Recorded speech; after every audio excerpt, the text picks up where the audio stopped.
record button? Here. No, I got it. I got a mic. Oh, okay. Thank you. I'd like to start. The. Yeah, I got it recording. Thanks, Jim. So I'd like to start with the Lost Pines Groundwater Conservation District Board meeting.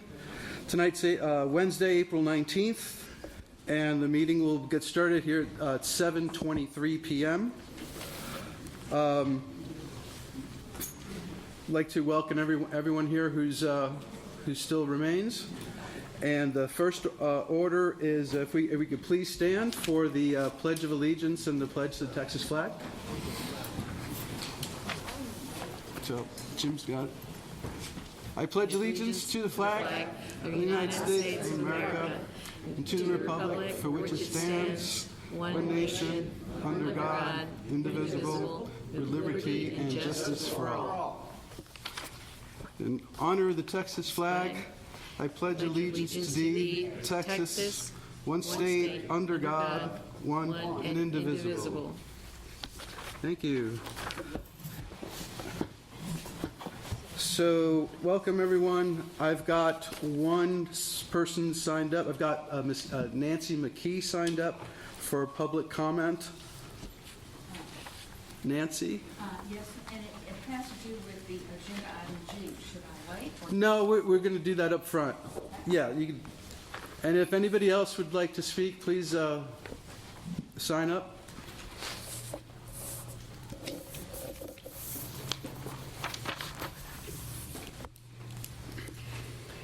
Good evening. For the record, my name is Nancy McKee, and I'm a landowner in Lee County. Tonight, I wish to address Agenda G, discussion of LP GCD legislation related and or the activities occurring that affect or pertain to district and groundwater. In particular, I refer to House Bill 4445, sponsored by Representative Stan Gertis, and there's a companion bill of Senate Bill 1988, which was sponsored by Senator Charles Perry. It relates to water loss in delivery systems for certain municipality-owned water. Interestingly enough, the wording in this bill reflects the wording in the proposed Rule 12.6 discussed. Well, we didn't discuss it this evening, we ran out of time. You know, there is an elephant in the room that has been present for literally decades. And yet, whenever legislation has been discussed for the state's water issues, it seems the focus leads to desalinization, conservation, restoration of our water. It talks about sustainability, drawdowns, pumping, all of which are imperative. But the issue of water loss from Texas and antiquated infrastructure seems to have no urgency for resolution. And yet, it seems the amount of water loss each year is appalling. This water that is taken from our aquifers and will never arrive to the end user.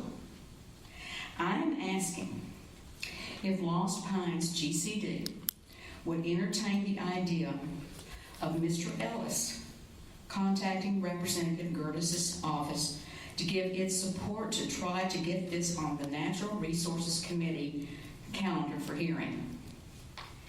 I ask this tonight because time is of the essence, as bills that cannot get on the calendar for next week will pretty much be destined to vaporize for the current session. If this bill cannot even be heard in committee, it means we will have to wait until the next legislative session, 2 years from now, and then is taking a chance of whether or not this bill would even revive at all. Water has been placed as one of the top priorities this session. The time is now to try to get water bills through.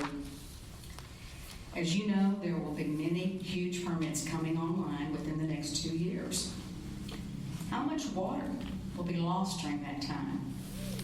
When the water providers, the permittees, come to you and ask for more water or new permits from major pumping and drawdowns. Is this not something that a district needs to be able to consider before approval? We'll never get that water back. It goes into a black hole. Thank you. Thank you. Anyone else for public comments? All right, seeing none, we'll move on to agenda item 3, the consent agenda. I know the minutes, 3A, Director Phil Cook has some comments, and so we'll be pulling that out.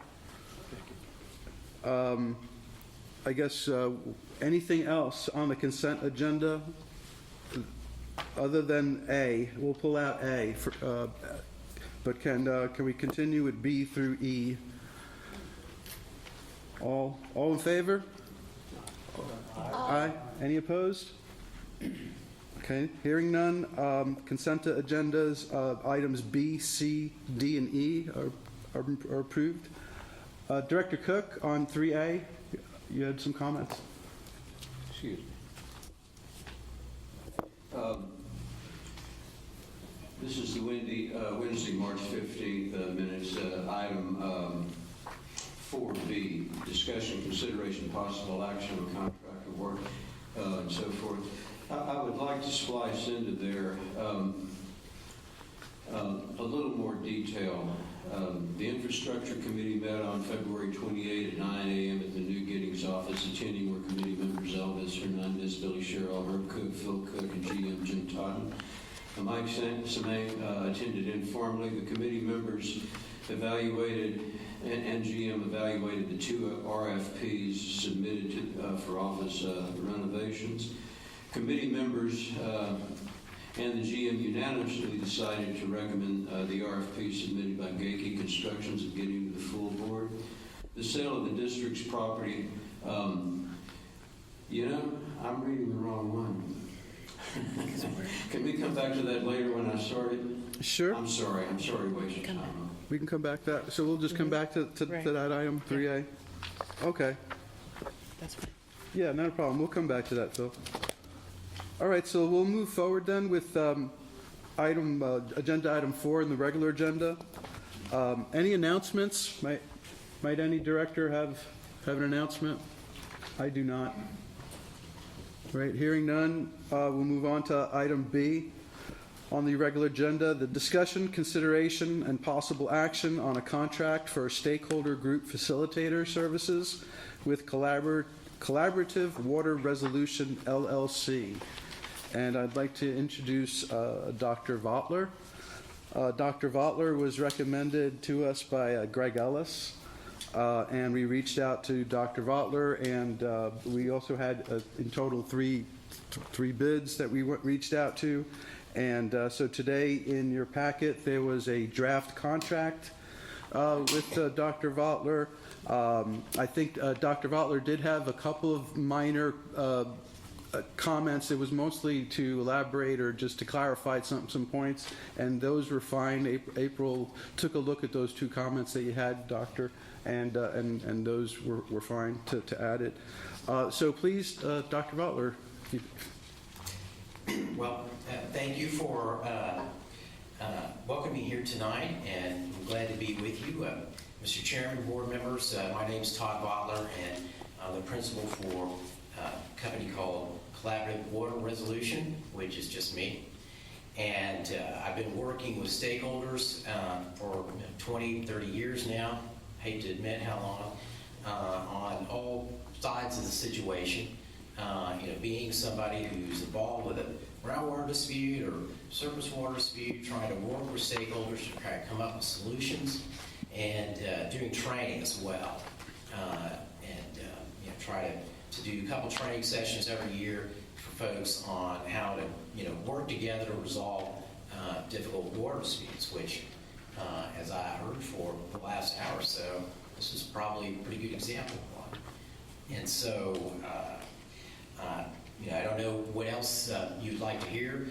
If you've got any specific questions about my qualifications, I'd be happy to try to answer those.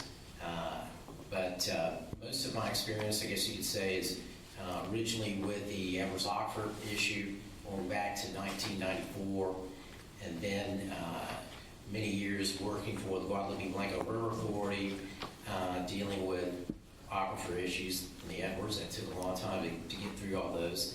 And whooping cranes on the Texas coast and freshwater mussels, series of different disputes over a number of things, all centered around water. And just to give some background on the contract is for up to 5 meetings. Each one would be facilitated by Dr. Vautler and 1 additional assistant, so there'd be two folks. Each meeting would be up to $4,000, so the entire contract is a maximum of up to $20,000.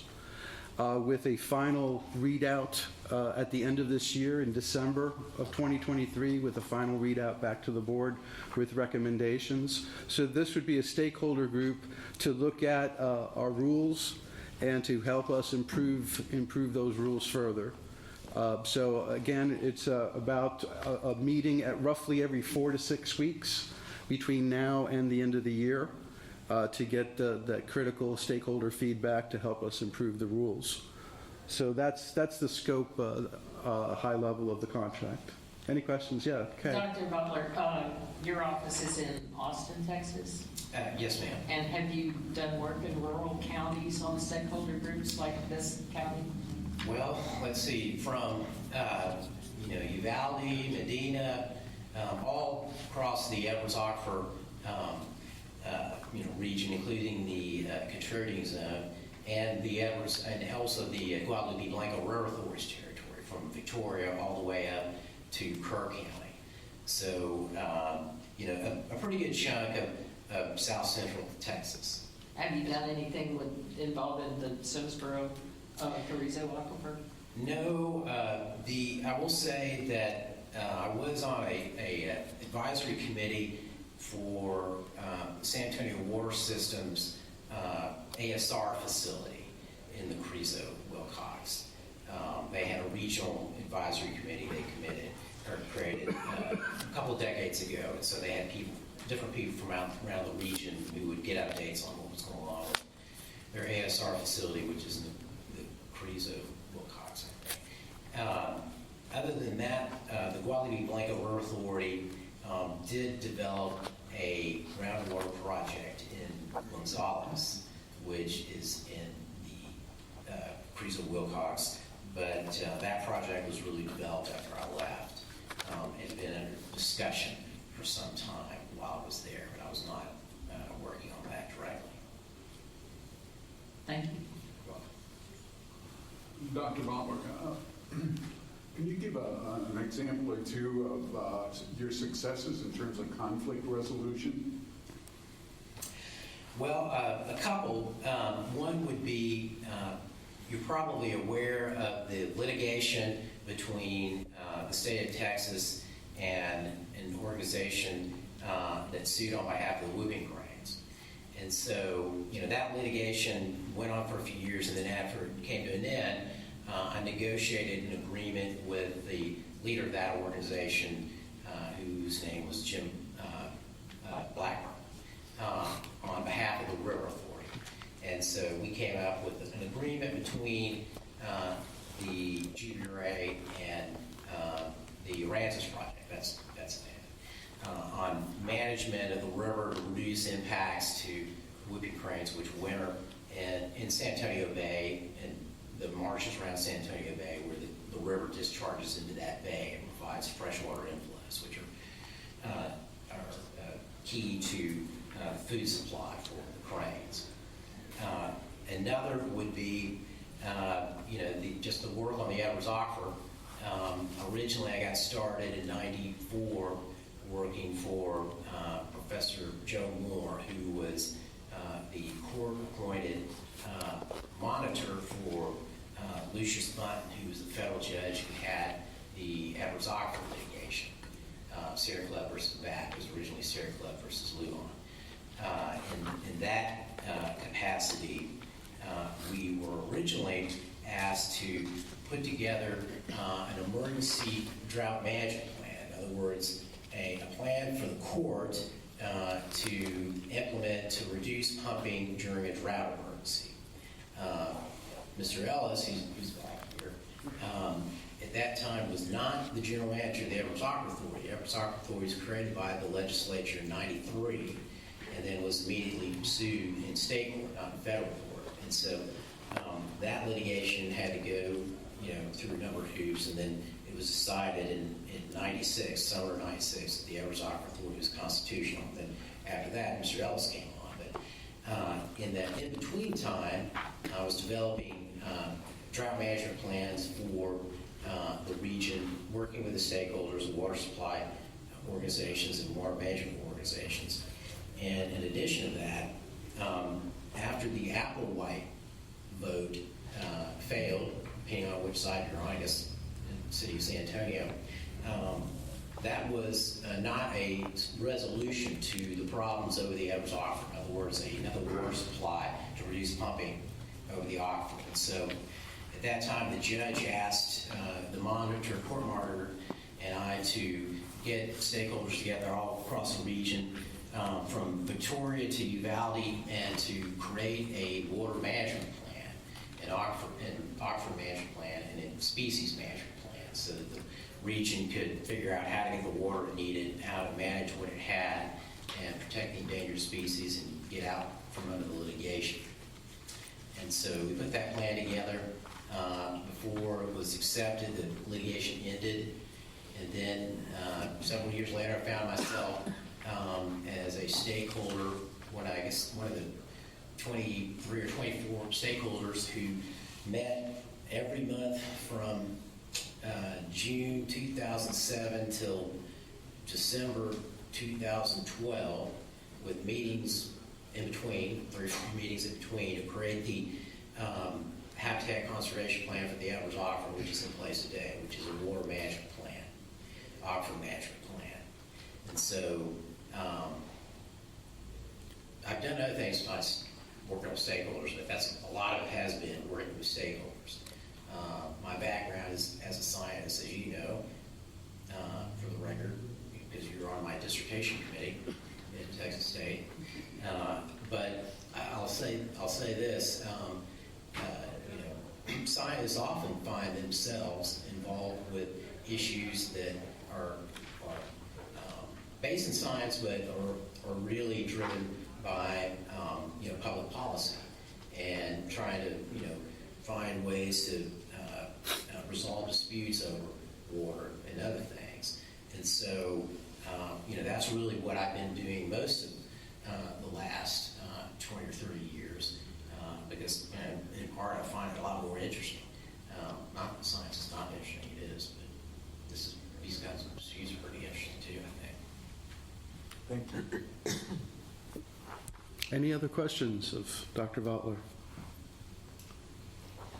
Ellis, when do you anticipate beginning? You said it would end by December, so what do you think is the timeline to start? Probably in early July. Okay. It's going to take a little bit of time to invite all the stakeholders and get the invitations out, and then put out a meeting a little bit ahead of time to give people advance notice. So I could see that easily taking a month or so. Sounds good. Just roughly. Any other questions? Thank you, Doctor. Thank you. With that, I'd like to entertain a motion to allow the district to enter into the contract with Collaborative Water Resolution, LLC. I so move. Elvis, has this contract we have been amended? There was 2 minor changes that April looked at just this afternoon. We could send you the amended. No, I mean, there were a motion to reflect that. Yes. Oh, thank you. Yes, there. Thank you, Director Rogers. Yes, there are 2 clarifying minor clarifications that were changed in the contract in April. Maybe the motion is for them to finalize the contract. So the motion would be to finalize the contract and make those 2 changes, and then allow us to sign the contract. That's what Cheryl said, isn't it? Yeah, I Yes. accept that as a friendly amendment. Thank you. I'll second that motion. Okay. Hearing a first and second motion, all those in favor? Aye. Any opposed? No. Okay, noted. Motion passes. Mr. Cook? Yeah, We can go back, we'll go back now to item 3A. I'm referring to the March 15 minutes, item 4B. If you look on the second page, there's a sentence that ends with contract. I would like to insert the following at that point. Director Cook informed the board that there would be additional expenses for the renovations that were not included in the contract that would require future board approval. Director Cook suggested that $20,000 be allocated for this purpose. The board took no action on this suggestion. Sure. I have no problems with adding that. Anyone else in agreement? Are we all in agreement to add that statement? Well, I'm going to bring it up tonight to actually do that, is why I just wanted to make sure it was in Okay. the minutes that I had informed the board of that. All right. All right. Can we have I'd like to say a motion to approve the changes just stated by Director Phil Cook? Excuse me, sir. Sure. Director Cheryl? I'm a little slow-minded, and y'all talk so doggone fast. So would you please explain to me what this is all about? Sure. This is just clarifying the meeting minutes from our last infrastructure committee meeting that we had in Giddings. Director Phil Cook would just like to add a couple of additional sentences to expand and clarify the meeting minutes. Have they been read? Yes, Mr. Cook, could you please I'll have him reread it, Mr. Sherrill, Director Sherrill. Thank you. Billy, would you like me to come down to where you are? Oh, Lord, no, I hear you now. Okay, in the March 15 minutes, if you look at the second page, at the very first word there is contract. Yes, sir. After that, I would like to insert, Director Pete Cook informed the board that there would be additional expenses for the renovations that were not included in the contract that would require future board approval. Director Cook further suggested that an additional $20,000 be allocated for this purpose. The board took no action on this suggestion. And Billy, what this is about is there's going to be change orders, and there's going to be quite a list of things that weren't included in the bid with Gakey Construction. For instance, refrigerator range, probably a microwave oven. We'll have to have toilet paper holders in the bathroom and stuff like that. And I just wanted to make sure we had the means to pay for that, because because some of that stuff is going to be coming up pretty quickly, and I wanted to make sure the funds were in place to pay for that. And This I'm is- going to try to speak to that later tonight. This to is just actually get the specific. money approved. Excuse me. I'm sorry. Okay, so This is just the minutes, Ms. Director Sherrill. This is just to add some additional words of clarification to the meeting minutes. okay, thank y'all. I'll make a motion to approve the minutes with the amendments offered by Director Cook. Second. Okay, here first and a second. All those in favor? Aye. Any opposed? Hearing none, the motion passes. Moving forward on back to our regular agenda, item 4C, discussion, consideration, and possible action on a renewal of a commercial real estate listing agreement with eXp Realty, LLC, and Realtor Shara Parker. Shara, would you like to come up and speak? So, directors, Shara has, her contract is about to expire next month. So last year in May of 22, we signed an agreement to sell the property This is the land on the corner of Highway 290 and 21. There's 2 acres. And last year we signed a contract to attempt to sell that land. And so the contract is up for renewal next month. Yes. Hi, I'm Cheryl Parker. Thank you so much for having me this evening. It has been an absolute pleasure working with the board and the district over the last year. We successfully acquired a property, and we have another one that's been sitting on a corner seeking a new owner. And if you've done anything in real estate over the last few months or year, you're going to find we've had a little bit of a different path or pattern or trend than what we had anticipated. When we listed in May, we were at an all-time high in real estate, and based on our comps, that is, we listed a price that we needed to be at. And over the last several months, we've watched a very dramatic change in real estate. So, one, I'd love to continue the relationship and then may I propose a price adjustment at this point? Okay. Yeah. Yes or no? Well, you are... It's a separate item. Yeah, it's a separate item. Yeah, we do have that as a separate item. This item is specific just to renewal of the contract, Okay. but we'll have that Okay. discussion coming up. Okay. Very good. Questions? Sure. Did we receive any written offers? No written offers. And did you put it on LoopNet? It's on LoopNet, Crexie, Austin MLS, every syndication that we could find.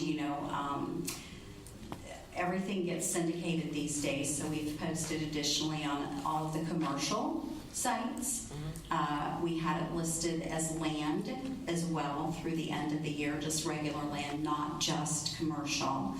So we have had a number of interested parties. We've had some interesting feedback, and if we've been able, we've had a couple of different opportunities to maybe owner finance.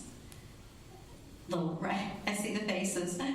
So that's an excellent point. Thank you, Kay. But I'd love to continue working with you. If you have any more questions, please. I have one. Yes, sir.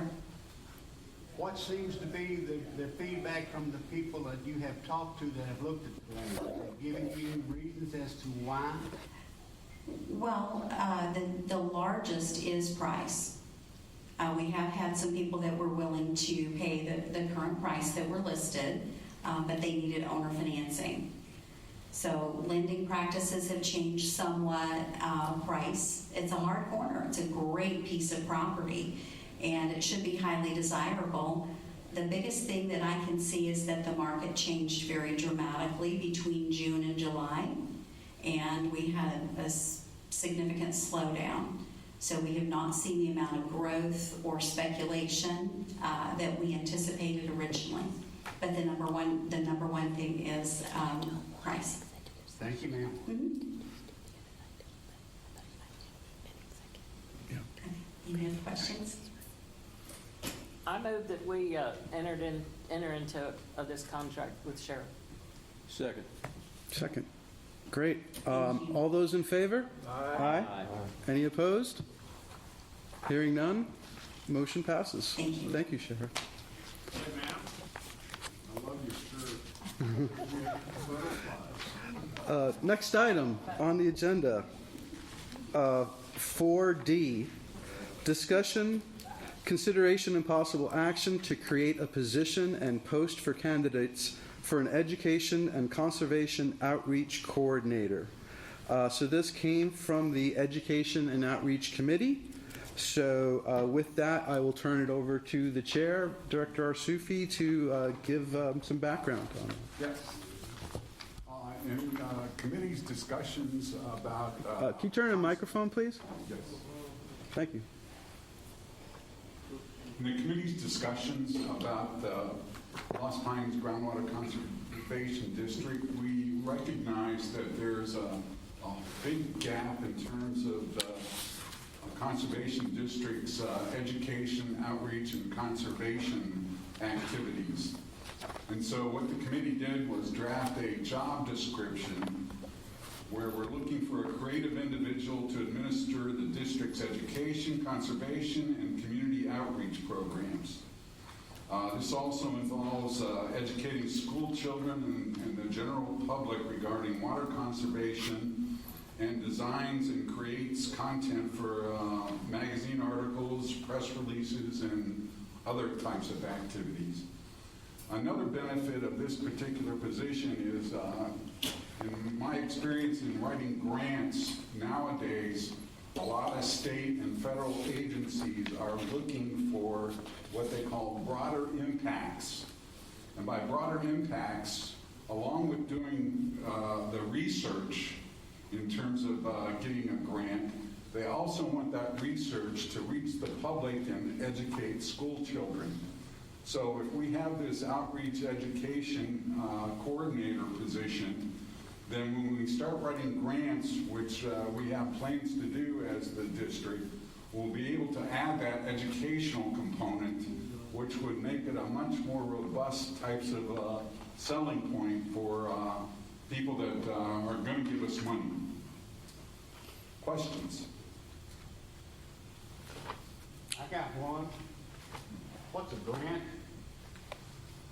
A grant is state and federal agencies and foundations have programs where if you've got a good idea and you need money to fulfill that idea, they will give you the money to do that. And you don't have to pay it back. Right. It's money, Just give it to you. money that you can get from the government where you don't have to pay it back. I just wanted to highlight to folks that there is a handout. There was a hard copy. Everyone should have received a hard copy. The title, it says Lost Pines Groundwater Conservation District, and it says Position, Education and Conservation Outreach Coordinator. So that should have been on your chair. And that describes the position and the functions, and that is the description, the job description. So I just want to make sure that everyone has seen that. Would this be a full-time or a part-time? Full-time. And who would supervise this person? The Education and Outreach Committee along with the General Manager.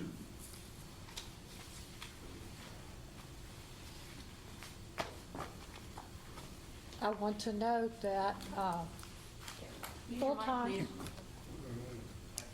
I just want to note that full-time, according to our employee manual, is anything 30 hours and above. And the job description is for 30 hours.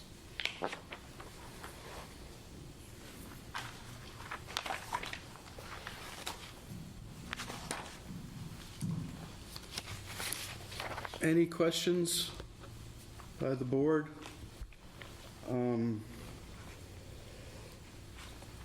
I guess I had a question on, do you consider this, do you think, would this be a remote job, or I mean, on someone, they would have to be in the office, at least Yeah, they could just probably work out of the be building. working out of the office, at least initially quite a bit, to get things off the ground? Yes. Yeah, okay.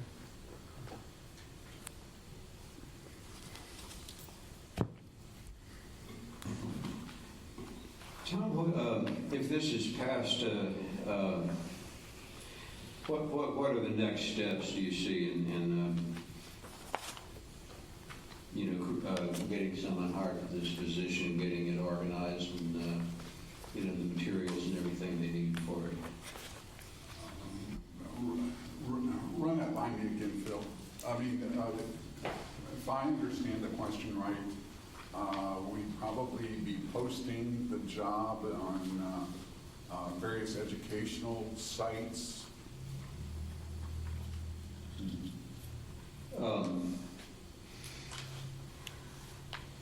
I suppose it'll be that, once you negotiate with someone you want for that position, and you'll consider the salary considerations and the additional budget you'll need for it at that point.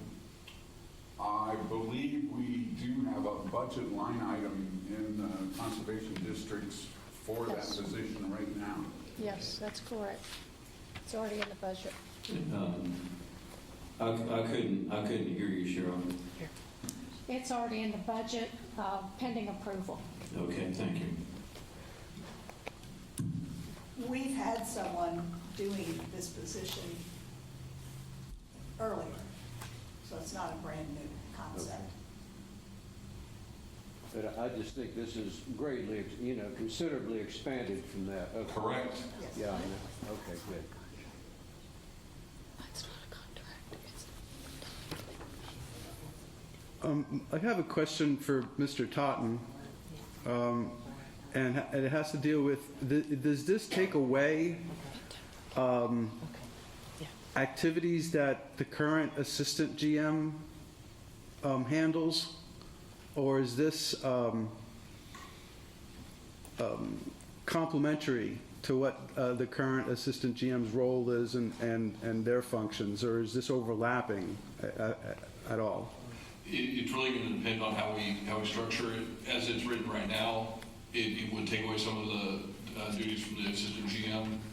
But with some of the things that we have in our management plan and some of the other activities that are coming up, we could expand some of the groundwater quality monitoring network, the development of groundwater quality monitoring and programs like that could be expanded and put on Javier to replace the work that's being taken off by this position. The short version is we may have to rejuggle some duties, but I think we can probably have enough work for both. Absolutely. Would you be able to have time to supervise another employee? That entirely depends on how much supervision they require.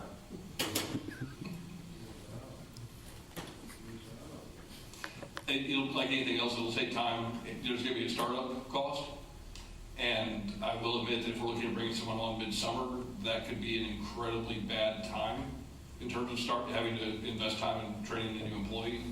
It depends on how things shake out over the next couple of months. But, again, it's just, we'll find a way to make it work if that's what the board chooses to do. Now, is that because of the permits, the applications that are coming on? Yes, sir. We just got a lot of things that may be coming to a head Right. across the summer. So, Okay. I have a question.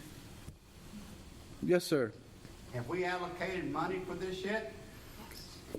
How much is it? Jim, correct me if I'm wrong, but I believe there was $45,000 allocated, and I forgot which fund it's currently in. The money may have to be transferred to a different fund, but Jim, can you elaborate on that? there's $45,000 in the education line item. Yeah. So that could either be entirely transferred into payroll to cover the cost of the new education coordinator, or partially transferred in, and then additional, the remaining funds can be left for materials that are needed for that program. If we have to, we could also transfer it all into payroll and then move more money in from a different source to cover materials and startup cost. So the short version is we have $45,000 set aside for this idea. We also set aside the overhead, for insurance, benefits, taxes. That was also increased in the budget. What about a vehicle? They would be using them personal. Well, we do have money in the budget for a district vehicle, Yeah. but if we're going to be expanding a lot of field work at the same time, there may be, likely the education person will be using their own vehicle and collecting mileage, or charging the district for the mileage.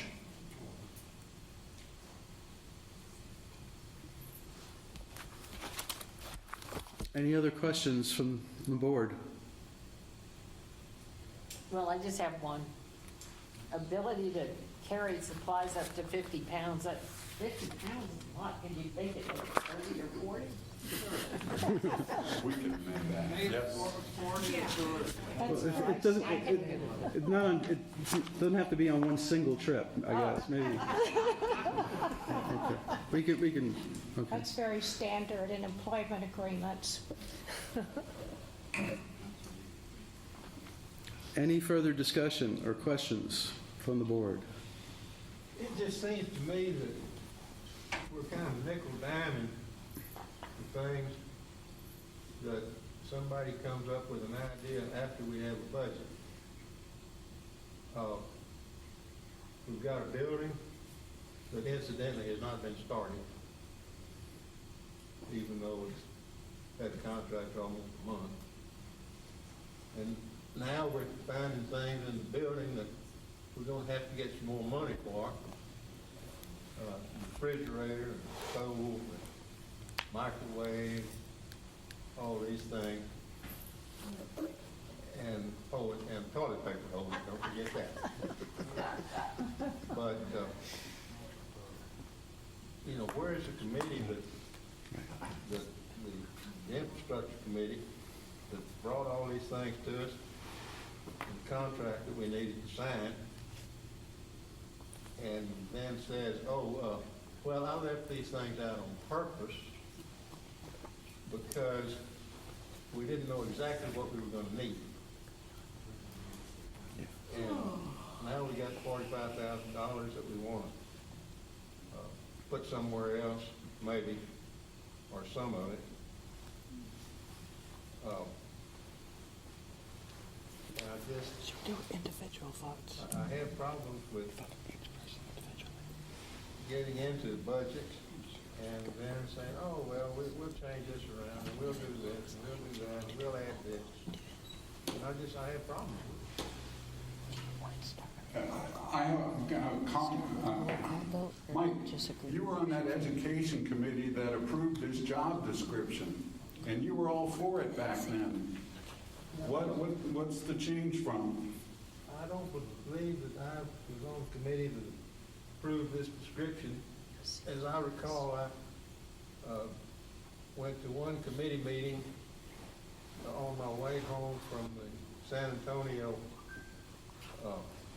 groundwater meeting. Can you use your mic, please? Mike?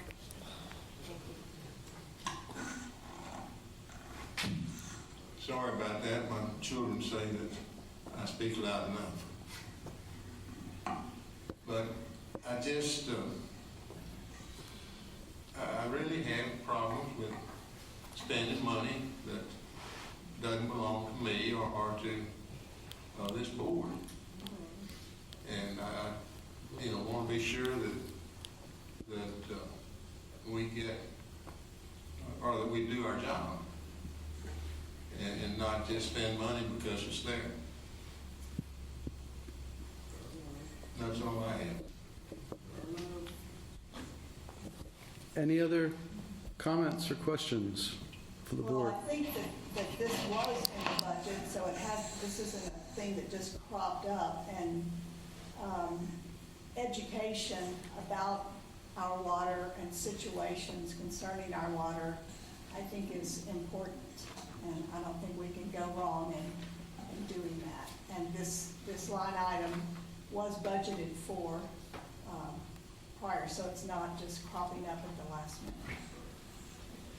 Also, doesn't Chapter 36 have an education component for groundwater conservation districts, Natasha? It does. Okay. Okay, any other comments, questions? All right, hearing none. I'd like to entertain a motion. I'll make a comment. No, you cannot. Yeah, I'm sorry. Sorry. I move that we accept the job description proposed by Tom Arsufi.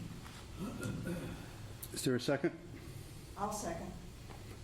All those in favor? Aye. Aye. Any opposed? No. Okay. Can I state my reason?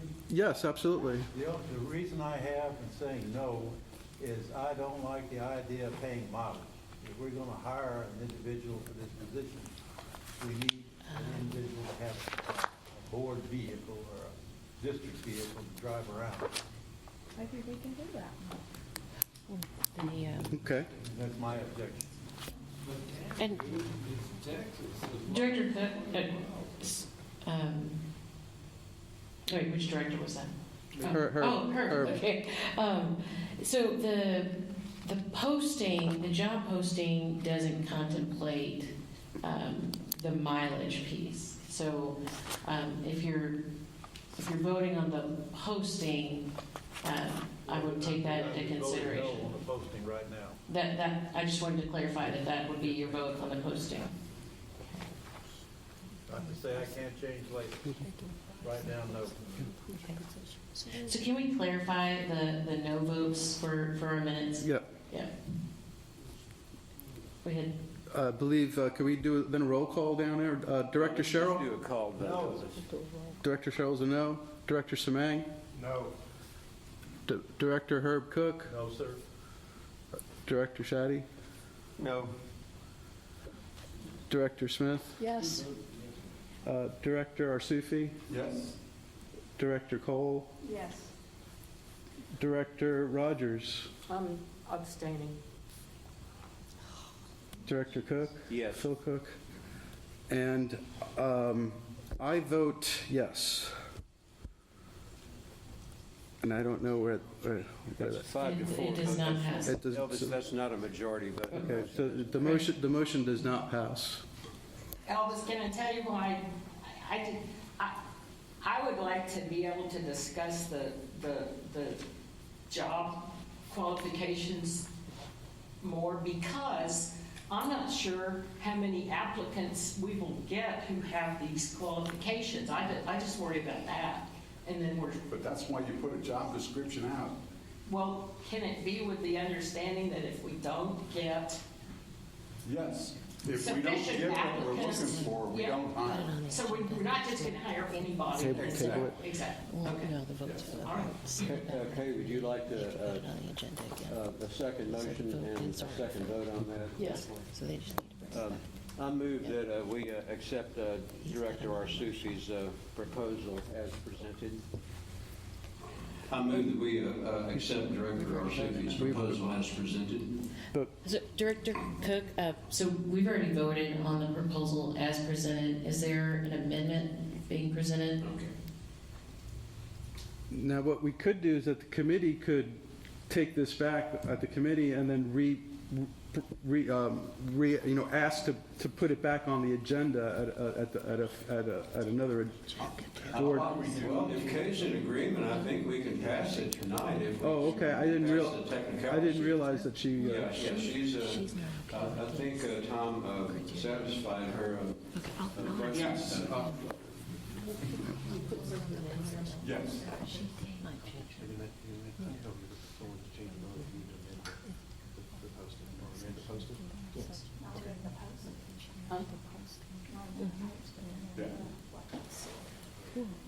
Yeah, I move we accept the proposal with the amendment that we not necessarily hire unless they meet the qualifications of the board or the education committees. I second. Okay, we have a new motion. The motion is to amend to accept the job description, but the amendment is that the applicant must be qualified. Could you repeat the amendment, please? I'm sorry. Yes. The amendment is that we'll post a job description, interview candidates, those that meet the qualifications and are acceptable to the board and committee, we will then proceed. Will your committee serve as the hiring committee? Yes. With consultation with the general manager. If I may make a suggestion, perhaps the education committee serves as the interview, Yeah, and then that's what I meant. That's what I and meant, then yeah. brings the final decision to the Right. board rather than making the Right. decision at the committee level. Yeah. Yep. Okay. Natasha, April, help, can we get this? All right, so I heard a motion with an amendment. Well, if Natasha or April or somebody could state it in a more concise form, I think it would be helpful. Maybe the motion is that you guys approve the position and then delegate the authority for the committee to come up with a revised description.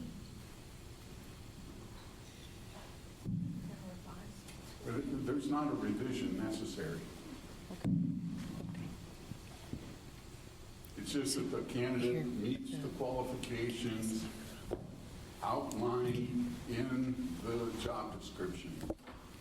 So the motion would be to approve the posting subject to the board hiring the candidate. Yeah. Okay. Any question? Yes, question, Mr. Semang. Yes. Do we have a job description? That's what Yes. is before you in your packet. Well, I heard an abstention because of mileage. And has that been taken out now, or? Mileage was not included. There was a no vote because of mileage, and there was an abstention because of doubt that we would find a candidate meeting this description. So the motion would be to approve the posting subject to the board approving and hiring of the candidate. But I thought the abstention, Director Rogers, was mileage. Rogers was not mileage. Rogers was qualifications. It was Herb Cook had the mileage concern. So if you vote to let this go forward, you would post and see if there are any candidates out there that apply. And then the hiring would be... Would come back to the board The full board would have under to, this motion. Right. the full board would have to approve the hiring. So All right, moved. so I heard the motion. Do I hear a second? Second. A second by Director Cole. All those in favor? Aye. Any opposed?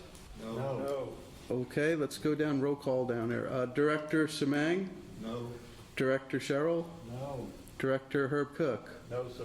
Director Shaddy? Yes. Director Arsufi? Yes. Director Cole? Yes. Director Rogers? Yes. Director Phil Cook? Yes. And I've also, Me. oh, I'm sorry, That's okay. Director Show my Smith. answer. Director Smith is a You yes? still need to vote. And Candidates. I also will vote yes. So I believe It passes. that motion passes. So we do have that motion passes. Thank you. That was agenda item 4D. So now moving on to agenda item 4E. These are the committee reports with possible board discussion. No action will be taken. I know Financial Committee has not met. The Governance Committee, we did meet. My report is as follows. The Governance Committee met by Zoom at 9 a.m. on April 5th of 2023.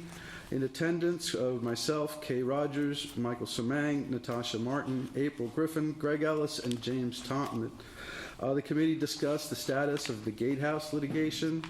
Greg Ellis and the committee discussed the status of the mitigation bill and other proposed groundwater-related bills. April Griffin and the committee discussed the stakeholder group facilitator and realtor contracts.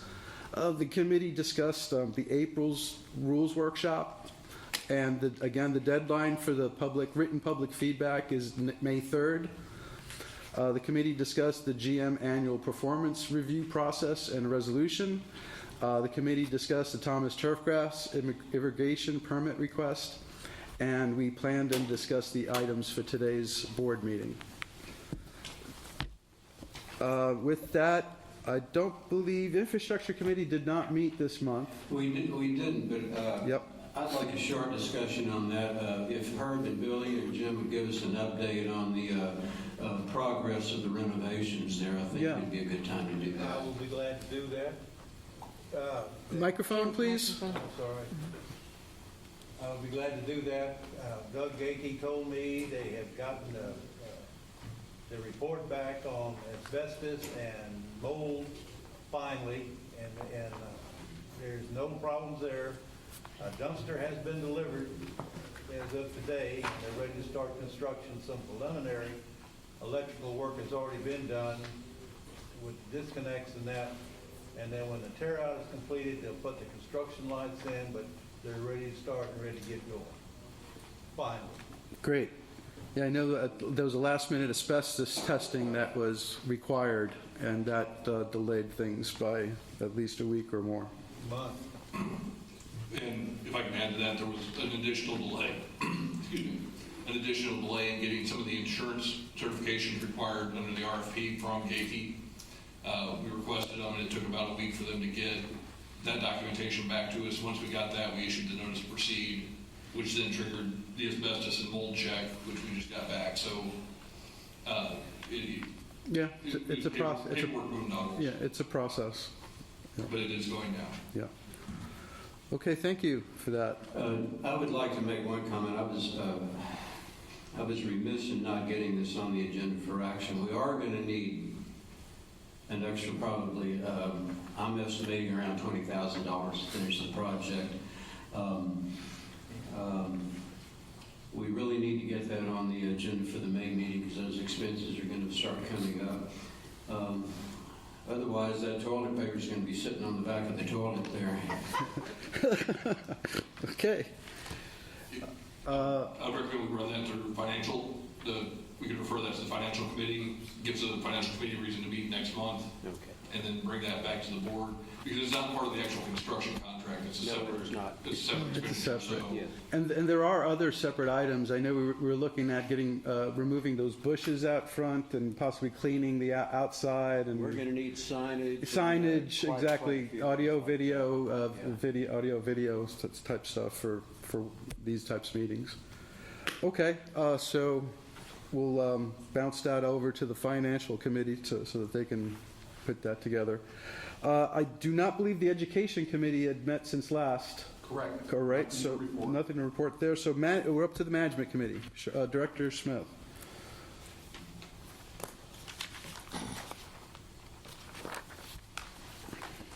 The management committee met on April the 11th in the home of Melissa Cole. We discussed the LRE draft report utilizing pump tests to determine permit amounts, but this is not currently under consideration. We also reviewed the proposed draft rules on production limits, curtailment, historic use, and water quality, discussed the importance of identifying historical use production that includes the beneficial use less the water loss, and to consider adding to the water quality section TCQ EPA water quality standards, the importance of establishing baseline water quality in wells and monitoring of water temperature changes. Note that the EPA recently established a new standard for PFAS. We reviewed the General Manager's draft management plan report, which provides performance standard data from 2022. It was noted that the Lee County Carrizo Groundwater Management Zone study by LRE is still in progress, and any recommendations for a new rule setting up this GMZ are expected later this year. The committee approved providing a letter to support Texas Parks and Wildlife grant applications for research, which I believe it was thickenization of the Post Oak Savannah. The consideration of an updated management plan is expected to be before the board at our May meeting. Consideration of the proposed rules is expected to be before the board at our June meeting, prior to the June 30th expiration of the moratorium. Natasha gave us an update stating that there are currently no groundwater conservation districts that have rules prohibiting aquifer storage recovery. She also gave us an update on the status of TCQ consideration of the boring McKinney Ruff's wastewater permit request. And that is my report. Director Smith, if I can kind of tag on, in my excitement to talk about the Lee County monitoring well, I forgot to actually list this report that you mentioned. So I just want to touch on a couple of key points from the board. A copy of the report was provided to you before the meeting. It summarizes the key statistics from 2022. A couple of take-homes off the top, none of our permit holders exceeded their permits. We had one that produced 92.9% of their permit. On average, production was around 30 to 40% of the existing permits. So in terms of our permitted production over the course of 2022, it was all more or less in line, slightly higher due to the drought, but everyone, maintained the conditions of their permits. The other take-home is that under section 2.3, you'll see a breakdown of production versus the mags for each aquifer in the district. And for every aquifer in the district, with the exception of Simsboro, our production was well below the current mags. Within the Simsboro, the current mag for the 2022 decade is 20,364 acre feet per year. The actual production in 2022 was 23,439 acre feet. What this really means is exceeding the mag in any given year just means that we need to pay attention to what our production levels are doing, but it's not necessarily a issue of non-compliance. The mag is an average over a decade, and so we're looking at if we're over this year and we're under next year, everything's fine. But if we continue to see exceedances of that decadal average, that may be an indication that we will need to take management actions in the future. So for right now, this is it's a one-off. We're over the current mag. I did include the mag from the previous cycle for the 2020 decade. In the previous planning cycle, the mag was for 2020 to 2029 was 32,000 acre feet. So we're still well below the previous mag, and I believe the mag for 2030 in this planning cycle is 45,000 acre feet per year. So just kind of get some context to that number. We did exceed it. We'll need to keep an eye on it going forward, but just a single one-off year, it's not a compliance issue for us. But the copy of the report's been supplied to you. It also touches on the other management objectives that we have within the district, and so be happy to take questions after the offline after the meeting. If you have questions or any modifications you'd like to see made before we get it posted, we'll do that and get it posted to the website. And that'll be the last of our monitoring well report, DFC compliance, and then management plan compliance. That'll be kind of the three-part report for 2022. I want to compliment Mr. Totten for this report. We've really raised the bar because we are now documenting our progress on our objectives and performance standards, which to my knowledge we've not done in a timely fashion. So I'm real pleased with this work. Thank you. I've got one piggyback. I know the EPA has taken some really key steps into the regulation of PFAS, but that rulemaking is ongoing. PFAS and PFOA are also known as those forever chemicals. So that is much appreciated on their part, but it's still in the works. Thank you. Okay, with that, General Manager's report. Mr. Totten? Thank you, President Hernandez, members of the board. The General Manager's report for April 2023, during the reporting period from March 1st to March 31st, we had 15 new wells, exempt wells that were permitted through the district, and additionally one pre-existing well was registered with the district on the 300. It's been a busy month for water quality tests. We conducted 11 water quality tests around the district, including a couple that were focused around wells in the area of the boring company before and after one of their test runs. We saw no change in water quality between those two, which it wasn't unexpected. 34 wells so far have been engaged. We're just really getting into the meat of doing the annual spring water monitoring, so I would expect similar or higher numbers when we get back together next month. As I mentioned last month, I was trying something new with how we report the drought conditions, trying to show you a change, rather than just giving you block text. There's a table now that includes the previous month's conditions and our current conditions. And essentially what you see is that the abnormally dry in both counties hasn't really changed. It's 98% abnormally dry in Bastrop County, which is what it was last month. It was 56% abnormally dry in Lee County, now it's 57%. But what we do see is that the amount of each county that's experiencing moderate drought has basically dropped to zero, 0.2% in Bastrop and 0.1% in Lee County. So the rains have helped, and hopefully this format will kind of help us keep better track of what's going on from month to month, rather than just reading a block text talking about the current conditions. GMA 12 has not been active since the last board meeting. The last time I spoke with Gary Westbrook, he was working on trying to calendar something, but I still haven't received anything, so hopefully that will be happening in the near future. Item number 2 on my report has already been covered, which was to say that we do have the results of the asbestos and mold studies. With those coming back negative, we're clear to begin demolition work on the offices there. The excitement for the GM report, the Texas Water Development Board reporter well in the city of Lexington has gone online. It is reporting daily average water levels from one of the old city of Lexington Carrizo wells. This is a project Andy and I started working with TWDB on, I guess, early last summer. And it just took some time and, to line up equipment, permissions, and everything else. But that report well is online now, so we're getting daily Carrizo water level readings from that city of Lexington well. The district has received a set of proposed Simsboro monitoring well locations from Recharge LLC. So this is the first step towards them beginning their trying to get their monitoring field into place prior to beginning production. We passed those. We passed their suggested locations off to our consultants for review. I'll work with the consultants, see if there's any optimization or anything we'd like to change in that well field, and then if it's not, then we'll bring that back to the board and have that discussion. Pending permits are still pending. We're anticipating starting hearings probably in June. We'll get running those in special sessions because we have other items that are going to be taken up the regular board meetings. So we may be looking at starting some of those hearings in early to mid-June.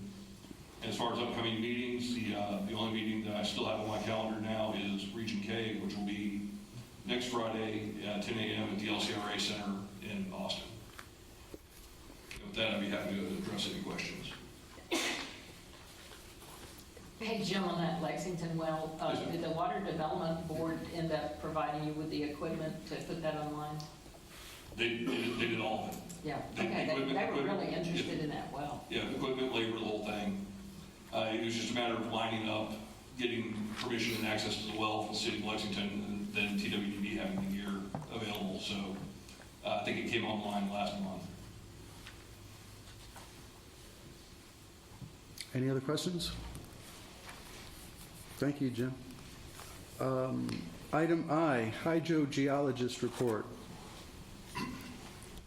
Mr. Alan Standen. Good evening, board members. After submitting my rule recommendations last month, I started focusing on your monitoring program. And so my first part of that was to look at the Railroad Commission and look at abandoned oil and gas wells. And went through their database, and I think I identified possibly 10 wells within your county or within your district that could possibly be used as monitor wells. Now, there's no way to confirm that until you feel you go out there and field check these. Also went through the Texas Water Development Board database and looked at your existing well monitoring program of about 120 wells.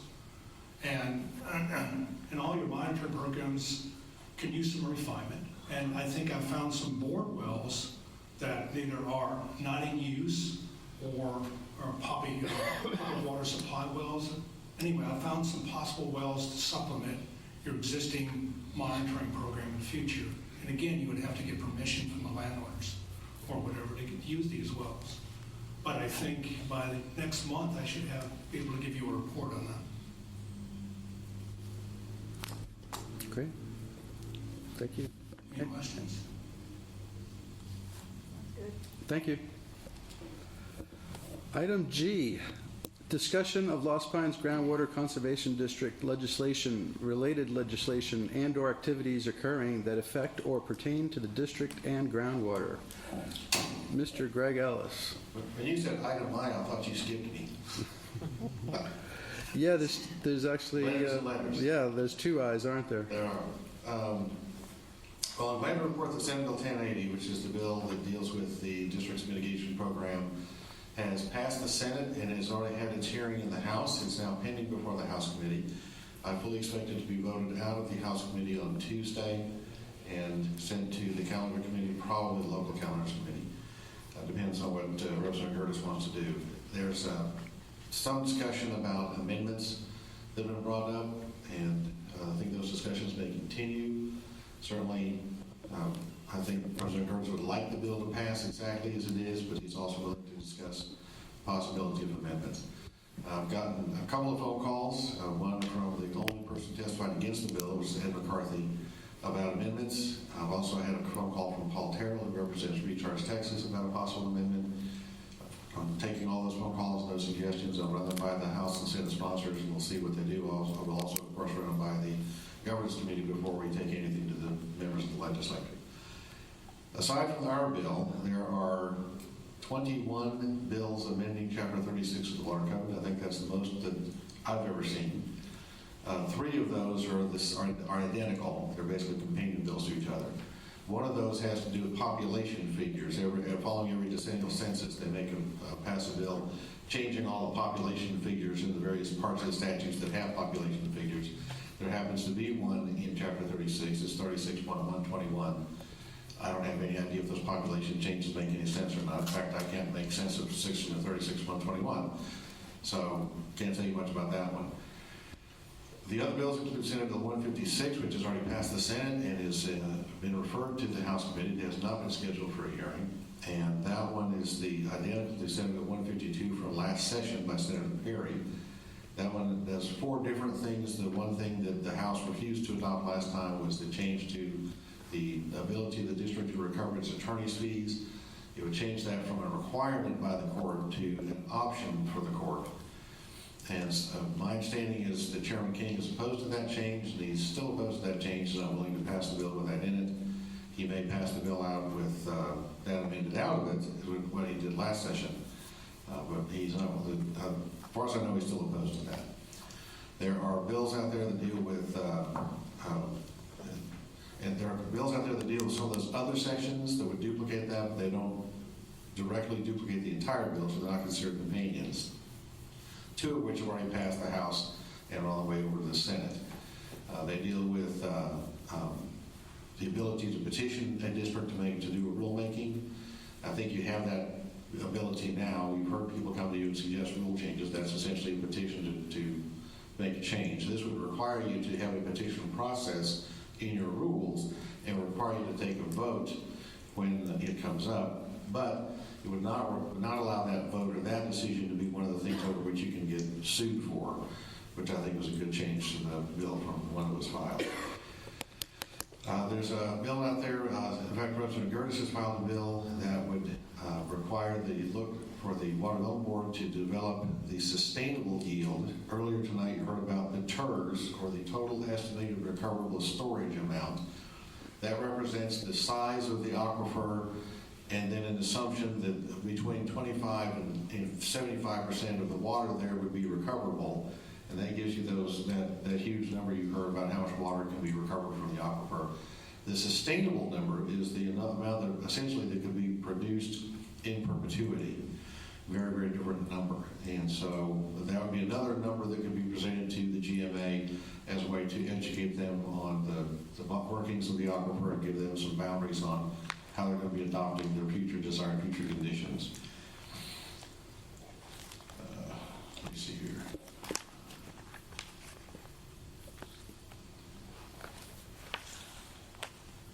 The most important bills, and I'll start with these 2, House Bill 1971 and Senate Bill 638.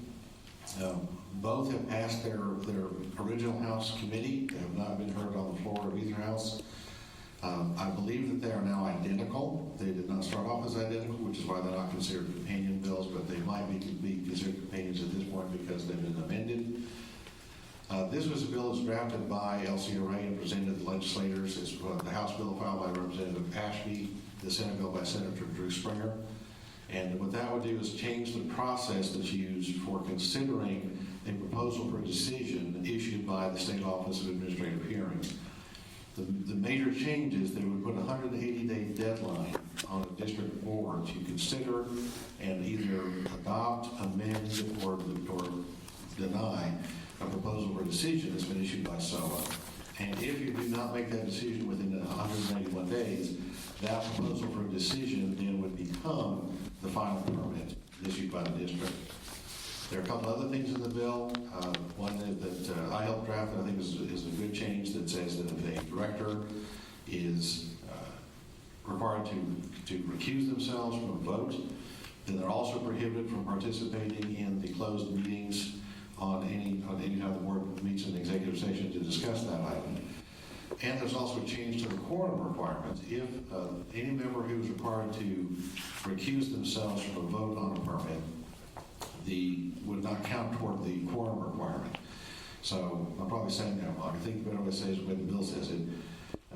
And I'll give you a perfect example. In the LCRA application process, we had 3 members required to recuse themselves. That left 7 members available to vote.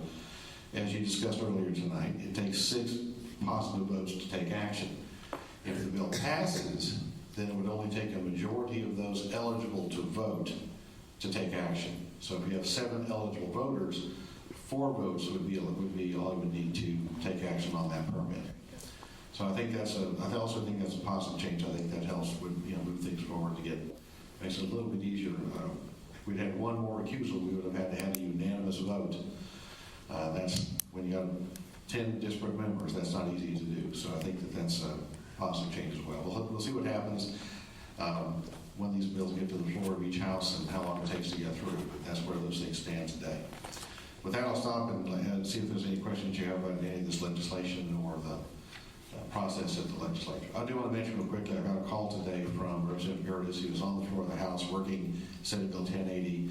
He had a question about the mitigation program and the success and what happened with that. I'm getting some figures from Jim to be able to give him some more definitive answer on that. That really is the only thing that's come up from the committee members. There was a question about that, and I answered a couple of questions from Representative Sweeney during the hearing.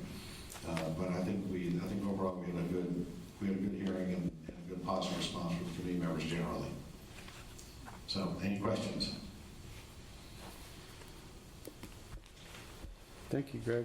The comments I've received from outside the legislative process kind of focus on the bill's plan to allow for reductions in permits as a part of the mitigation program, and the worry that those will be targeted at certain permits. I don't think that you have that ability to do that. I think Chapter 36 already says that you can do protect historic uses, but you can't target individual permits of that type.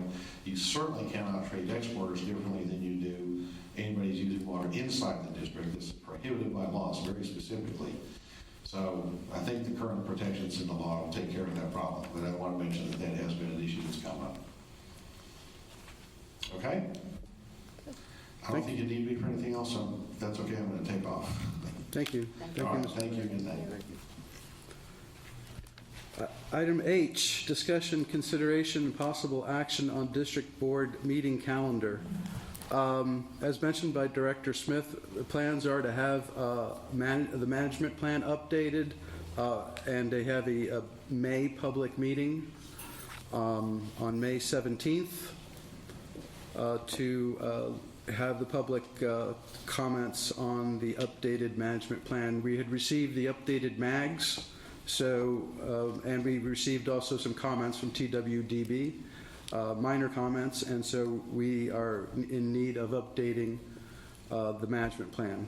So that is planned for May 17th.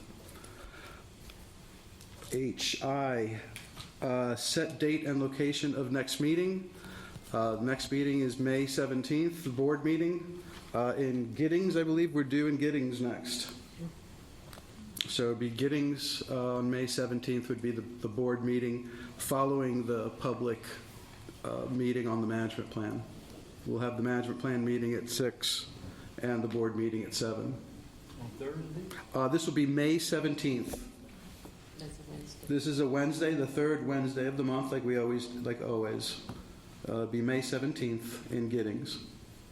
That'll be the next board meeting at 7 p.m.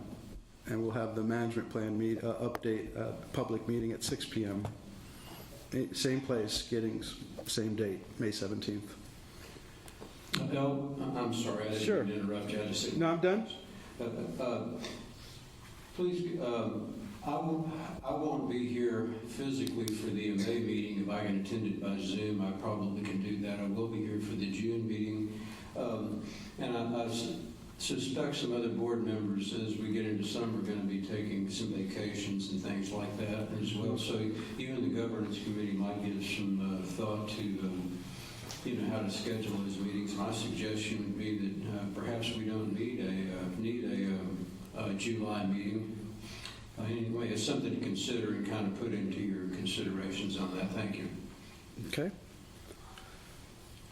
Item J, consideration of future agenda items. Director Phil Cook noted some discussion about additional non-construction related expenses, to have that on the next agenda. Anything else? Okay, moving on to items K, L, and M. These three items will be discussed in executive session. Do I need to read them out loud? You would need to read The executive the session? executive session items. All three? Yes? You gotta Okay. call it, All yeah. right. All right, so we're going to be entering executive session on items 5A, B, and C. So let me read that. Executive session of the board pursuant to Texas Government Code Section 551.071 or any closed session permitted by law to consult with its attorney and seek advice regarding Gatehouse Water, LLC, v. Lost Pines Groundwater Conservation District, et al., cause number 1:2. You don't. Oh, you don't? Okay, All right. go to the next one. All right, the next one. B, executive session of the board pursuant to Texas Government Code Sections 551.072 and 551.071, or any closed session permitted by law to consult with its realtor and attorneys and seek advice regarding item 4K above. And executive session 5C, executive session of the board pursuant to Texas Government Code Sections 551.074 and 551.071, or any closed session permitted by law to consult with its attorneys and seek advice on personnel matters under items 4L and 4M above. So with that, we will move into executive session at 8:44 p.m. Do we have a room over there? I hope so. I hope so. Elvis? Yes. Okay. Could we do the realtor one first so that the realtor can leave? Yeah. Are we going to go, do we have the separate, we have the separate room in the back? We're going to executive session? But she's gonna be here, it says. Yeah. Yeah. Yeah. Yeah, she Yes, will. she will. And so will Bill Hutchison on Gatehouse.